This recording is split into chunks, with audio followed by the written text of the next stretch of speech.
quelques révélations sur le purgatoire. Avant d'accéder au paradis, les âmes des élus passent en moyenne 30 à 40 ans dans le purgatoire.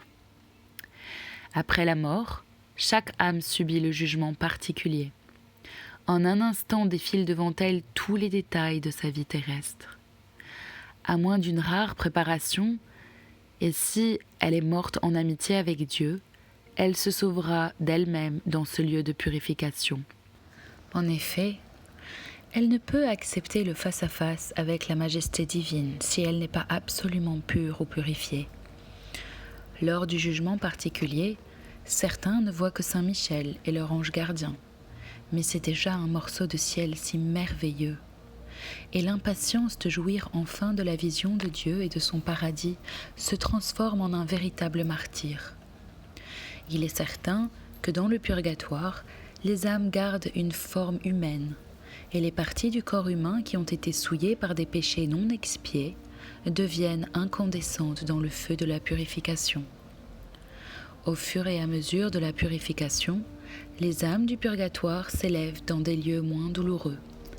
Il existe 3 étages dans le purgatoire, et à l'intérieur de chacun, de nombreux degrés. Le purgatoire inférieur, ou le grand purgatoire, est très proche de l'enfer. La différence avec l'enfer est que l'âme ne se révolte pas contre Dieu. Elle ne désespère pas, et elle ne souhaite pas son malheur aux autres. Au contraire, elle remercie Dieu de l'avoir sauvée, malgré ses fautes, et elle prie pour que ses proches se convertissent.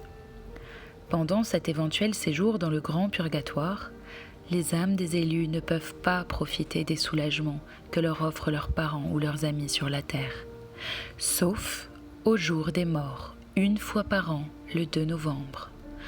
Je vous invite donc à penser à vos défunts au jour des morts.